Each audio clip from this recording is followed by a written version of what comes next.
Hi guys, welcome to my channel Physiostats with Ayushi and I am Dr. Ayushi Jaiswal and आज हमारा topic of discussion है methods of data presentation. तो start करते हैं। Data presentation हमारी दो तरीके से की जा सकती है। सबसे पहले होता है टैब्यूलर फॉर्म, दूसरा हमारा होता है डायग्राम के फॉर्म पे। ठीक है, टेबल हमारी डिफरेंट टाइप्स की हो सकती है। एक होती है वन वे टेबल जिसको हम सिंपल भी बोलते हैं, एक होती है टू वे टेबल, एक होती है ट्रेबल और एक होती है मैनीफोल्ड। ठीक है, डायग्राम्स एक ग्राफिकल प्रेजेंटेशन कहा जाता है और डायग्राम्स हमारे डिफरेंट टाइप्स के हो सकते हैं जैसे कि histogram,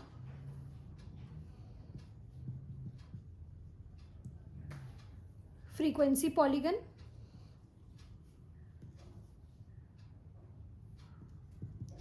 frequency curve, line chart,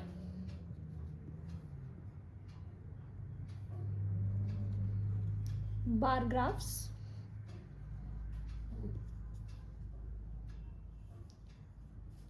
cumulative frequency diagrams या फिर डॉट ग्राफ्स। इसके अलावा हमारे पास और भी ग्राफ्स होते हैं जैसे कि पाई चार्ट, ओगाइव्स एक्सेट्रा। तो इंडिविजुअली इस चीज़ को समझते हैं और मेरी कोशिश यही रहेगी कि मैं आपको इसको बहुत ही सिंपल टर्म्स में समझाने की पूरी कोशिश करूं। तो स्टार्ट करते हैं सबसे पहले हमारी टेबल से।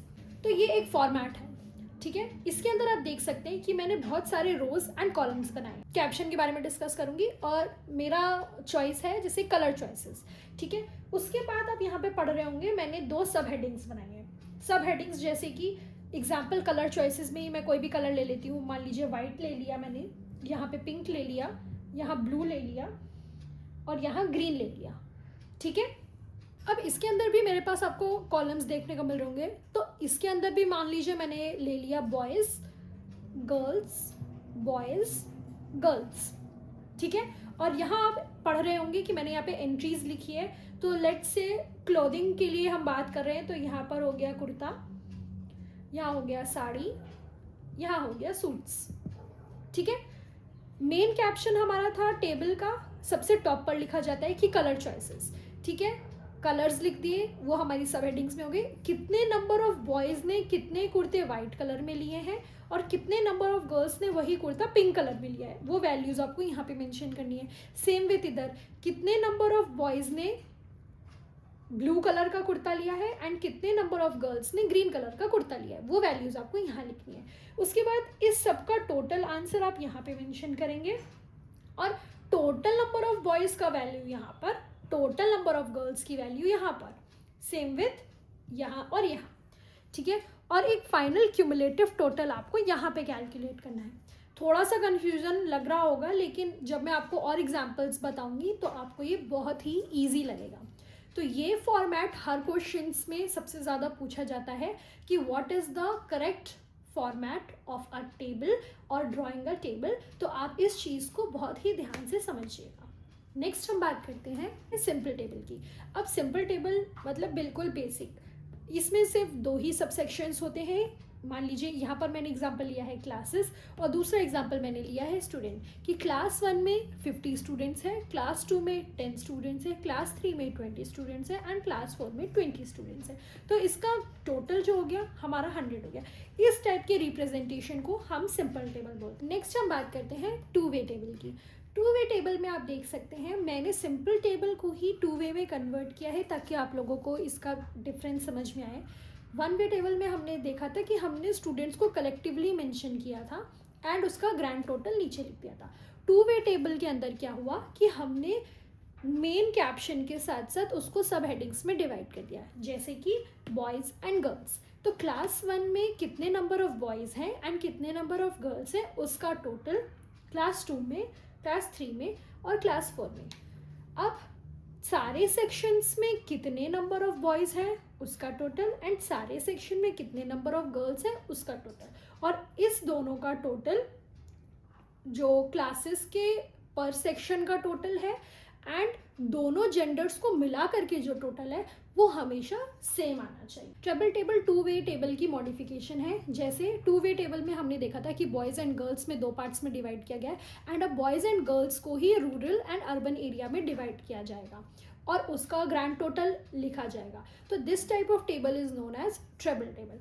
इसके बाद हमारी नेक्स्ट टेबल आती है एंड मैनीफोल्ड टेबल, जो कि 4th टाइप ऑफ टेबल है। इसमें हमने अर्बन और रूरल एरियाज को आगे और फर्दर डिवाइड कर दिया है मैरिड एंड अनमैरिड में। तो जितने ज़्यादा डिवीजन होती जाएगी, जितनी कॉम्प्लेक्सिटी होगी टेबल्स की, वो हमारी मैनीफोल्ड टेबल होगी।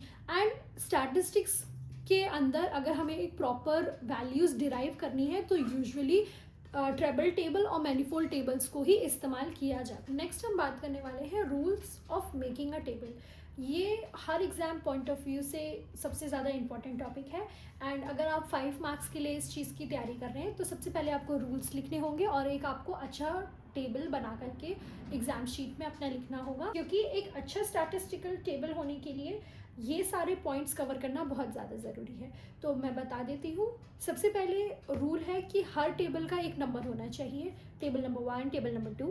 दूसरा, टाइटल ज़रूर होना चाहिए कि हम किस चीज़ को उस टेबल के अंदर मेंशन करने की कोशिश कर रहे हैं, जैसे number of students in a class या number of males and females in a class. ठीक है। तीसरा, captions and sub heading. Captions हमारा जो मैंने अभी प्रीवियसली टेबल्स में समझाया था एंड सब हेडिंग्स जैसे कि बॉयज़, गर्ल्स, अर्बन, रूरल, ठीक है, अनमैरिड या मैरिड। नेक्स्ट हमारा है यूनिट्स। अगर हम लोग किसी और चीज़ को मेजर कर रहे हैं, मान लीजिए वेट को मेजर कर रहे हैं या हाइट को मेजर कर रहे हैं, तो उसकी यूनिट लगाना उस चीज़ में बहुत ज़्यादा ज़रूरी है। नेक्स्ट चीज़ हमें ध्यान रखनी है कि जो टेबल होनी चाहिए वो एकदम क्लियर और सिंपल होनी चाहिए एंड उसके अंदर टोटल्स एंड सब टोटल्स को भी आपको हमेशा मेंशन करना है। ठीक है। नेक्स्ट हम बात करते हैं जो सबसे ज़्यादा इम्पॉर्टेंट टॉपिक है, वो है फ्रीक्वेंसी डिस्ट्रीब्यूशन एंड इसके आगे आने वाली सारी वीडियोस में ये सब चीज़ें बहुत ज़्यादा इस्तेमाल होगी, तो अपना बेसिक्स को यहीं से ही स्ट्रॉन्ग कर लीजिएगा। यहाँ पर आप एक टेबल देख सकते हैं जिसमें यहाँ पर मेंशन है क्लास इंटरवल। इधर जो डेटा लिखा हुआ है हमारे लेफ्ट हैंड साइड पे 2 से 3, 4 से 5, 6 से 7, 8 से 9, 10 से 11, ये हमारी क्लासेस हैं। क्लास इंटरवल्स हैं, ये हमारी क्लास इंटरवल्स हैं और उनकी फ्रीक्वेंसी हमें गिवन है। ठीक है। और मान लीजिए क्वेश्चन में हमें पूछा हुआ है कि calculate the cumulative frequency and relative frequency. Cumulative frequency हम कैसे निकालेंगे?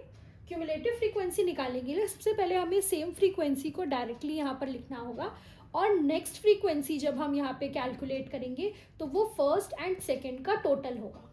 ठीक है।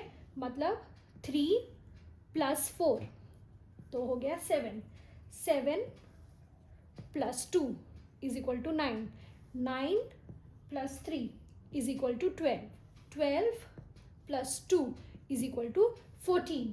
तो ये 14 एंड ये चीज़ जो हमारा टोटल था वो दोनों हमेशा लास्ट में सेम होनी चाहिए, तभी आपका जो आंसर है वो एकदम करेक्ट माना जाएगा। नेक्स्ट हम बात करते हैं रिलेटिव फ्रीक्वेंसी के बारे में। रिलेटिव फ्रीक्वेंसी होता है फ्रीक्वेंसी अपॉन टोटल। ये एक शॉर्टकट मैं आपको बता रही हूँ। ठीक है। मान लीजिए फर्स्ट क्लास की फ्रीक्वेंसी हमारी दे रखी थी 3 और हमारा टोटल आया है 14, तो 3/14। नेक्स्ट हमारा होगा 4/14, नेक्स्ट हमारा होगा 2/14, नेक्स्ट होगा 3/14 एंड लास्ट होगा 2/14। तो मतलब फ्रीक्वेंसी और जो हमारा टोटल आया है वो हमारी होगी रिलेटिव फ्रीक्वेंसी। समझ में आया कि एक फ्रीक्वेंसी डिस्ट्रीब्यूशन टेबल को किस तरीके से प्रेजेंट किया जाता है, उसकी क्यूमुलेटिव फ्रीक्वेंसी कैसे निकाली जाती है एंड उसकी रिलेटिव फ्रीक्वेंसी को कैसे निकाला जाता है। आगे आने वाला नेक्स्ट पार्ट में मैं आपको बताऊंगी कि एक डेटा को ग्राफिकली आप कैसे रिप्रेजेंट करते हैं, ग्रुप और अनग्रुप डेटा क्या होता है और उसका ग्राफ आप कैसे बना सकते हैं। सो आज के लिए इतना ही। See you in the next video. Bye.